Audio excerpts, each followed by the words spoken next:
Unapoingia eneo la Mwangaza, haswa Mwangaza Bay, taswira inayokaribisha ni hii ya watu wakiwa katika shughuli zao za kila siku, lakini unapokaribia na kuwasikiliza ndipo unajua kwa mambo si sawa. Ukiangalia wananchi pia wote wako na wasiwasi kwa saizi, kwa sababu hujui nani atakuja kuchomewa kesho. Boma ingine ilikuwa inachomeka hapa, leo ndio hii. Kwa hivyo sisi tunaomba serikali itusaidie tukiwa wakaaji wa Mwangaza. Landi itupimia masamba yetu tujue tuko wapi, kwa sababu hata kukomboa nyumba Mwangaza unaokopa. Wakati wa ziara yetu eneo hilo, wakazi wanasimulia kuwa siku za hivi karibuni wanaishi na hofu baada ya mikasa miwili ya moto kutokea katika kipindi cha chini ya wiki moja, mikasa ambayo wanadai imetokana na mizozo ya ardhi. Inatoka Nairobi, na hiyo matajiri wanatoka Nairobi saa hii wanakuja wananunua vijana, hiyo vijana walale kuchoma manyumba ya watu usiku kwa sababu wako na pesa. Na hiyo mtu ukimuuliza shamba yake iko wapi, hataki kujua, ni nyumba tu anachoma. Hii manyumba mnasikia Mwangaza inachomwa, tunafikiri saa hii tunajua saa hii ni hiyo watu wananunua watu ya kutuchomea, kwa sababu anaenda ananunua diesel hakuna mtu ataingia kusima hiyo moto. Naomba tu gavana atusaidie kwa ardhi yetu. Godfrey Muithurwa mwenye umri wa miaka 52 adai kuwa furaha waliokuwa naishi nayo imebadilika na kuwa huzuni tu na wasiwasi, kwani kuna watu wanadai kuwa wamiliki rasmi wa ardhi zao. Mimi naitwa Godfrey Muithurwa, mkaaji wa Mwangaza. Tuko na shida kubwa kwa hii Mwangaza, kwa sababu watu matajiri yanatoka Nairobi, yanatoka mahali panaingilia tu Mwangaza. Sisi tunahangaishwa ya kutosha, makesi.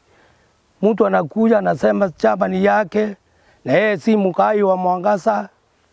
Kama hapa kwa hii kijiji hii, mwenye hii mboma inachomeka, anakaa hapa, anajalia watoto hapa, na iko mtu anakuja anasema hapa ni kwake, na yeye si mkaaji wa Mwangaza. Yeye ni mtu wa kutoka Meru huko, na anasema shamba ni yake, akawakelea mtu makesi kwa koti. Tunaomba serikali itusaidie, kwa maana iko watu wengi banakuja banasema iko mataitu, banasema iko manamba, na kwa sisi hakuna serikali, hakuna siku banasema iko landi inakuja hapa etupimie hii machamba. Lakini sisi tunasikia iko mtu na namba, iko mtu iko na taitu. Tujui hiyo mtu anatoka na hiyo taitu wapi, kwa maana yeye si mkaaji wa hapa, anatohangaisha. Kauli yake ikitiliwa mkazo na kina mama pia. Lucy Kanani Muthe, na sisi tuko na wasiwasi sana, wa mama, wazee, vijana yetu, tujui kutaendelea aje kutoka hapo, kwa sababu hii ardhi yetu ya Mwangaza mpaka pa leo sisi tunalala nje. Mpaka pa leo tunawakopa, hata hii vijana wakitembea wapigwa na risasi. Tunaomba kama tutasikiza wa mama ama tutasikiza wazee ama vijana yetu, kwa saa hii hakuna hata mtoto ameenda shule kwa vile kitendo imetendeka usiku saa 8 ya usiku. Hata watoto wajaenda shule leo, tunaokopa watoto, na hata hii moto ya usiku hakuna mtu amekuja hata kudara, kwa sababu tunaokopa hata marisasi ikuwe wale wanasoma wako na marisasi yao ya kutuongoza. Wakizungumza walipozuru eneo ambapo kulichomeka usiku wa kuamkia Jumapili katika kile kinaaminika kuwa ni kutokana na mzozo wa ardhi, Wanamwangaza hao wanasema tukio hilo na la wiki jana ni mojawapo wa jamaa ya kufurusha wakazi eneo hilo. Kabisa kwa majina naitwa Richmond Muteri, chama ni wa vijana Mwangaza. Sisi tumeshtuka usiku kwa sababu ya kupata mkasa wa moto kwa jirani tena. Tujamaliza wiki moja tu tumetoka pale, jana usiku kucha kulikuwa ni hapa.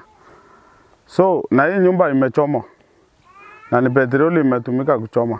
Sisi kama wananchi ama wakaaji wa Mwangaza tunauliza ni assurity gani tuko nayo tutaishi hapa Mwangaza na hatujui ni nani next atakuja kuchomoa nyumba. Kwa sababu kama unachomoa nyumba saa 8 usiku, si Mungu hata amesaidia hakuna mtu amechomekea ndani. Kwa hivyo tunaomba serikali ya county ya Isiolo, asawa governor na bwana county commissioner washughulikie insecurity mahali hapa Mwangaza. Kwa sababu iko juu sana. Hakuna vile mtu anaweza kuja na chupa kama hiyo usiku achomee watu nyumba na hiyo maneno inyamaziwe.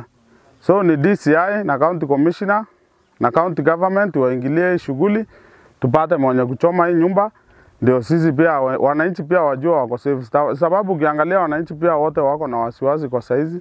Inakuwa kwamba wasiwasi wao unatokana na ardhi. Wakazi wao ambao serikali ya Isiolo na ile ya kitaifa kupitia wizara ya ardhi kuwasaidia kusajili ardhi yao na kupata hati miliki, huko pia wakishinikiza uchunguzi kuhusiana na matukio haya. Kwa hivyo tujui gavana yetu anafanya kazi gani, hatujui MCA anafanya kazi gani, hatujui serikali ya Isiolo inafanya kazi gani kwetu, kwa sababu Mwangaza hata mkisikia mtu amekufa hakuna mtu anasaidia. Kifo yetu labda msikie Chang'aa iko Mwangaza ndio mtakimbia. Ndio mtakimbia na ndio tutapata serikali inakimbia kwa sababu amesikia Chang'aa iko Mwangaza. Kwa hivyo tunaomba hakuna Chang'aa inakujua Mwangaza, wakuje watusaidie. Watusaidie mambo ya shamba, tupimiwe mashamba yetu tujue vile tutafanya. Kuna mzozo na ardhi, peleka kotini muende mkafanye kesi, ukishinda ni sawa, ukishindwa ni sawa. Lakini kuchomea mtu nyumba si kitu ya maana. Kwa hivyo tunaomba hizo ziangaliwe na kesi zile ziko hapa Mwangaza ziweze kushughulikiwa vizuri za land. Ndio watu wapate mahali yao na mtu apate title yake. Akue akilala anajua hapa ni kwake na akue na amani. Sasa unalala mahali ambaye ni wasiwasi, unaogopa kuchomewa, unaogopa kuibiwa, unaogopa kuja kubomolewa. Kwa hivyo tuhalalishiwe hii land yetu hapa Mwangaza, kila mtu akue free na ajue hapa ni kwake. Kwa hivyo naomba serikali itusaidie sinda kama hii, sinda kama ile ingine, mtu mwingine asiye kuchomea hii nyumba mboma kama hiyo.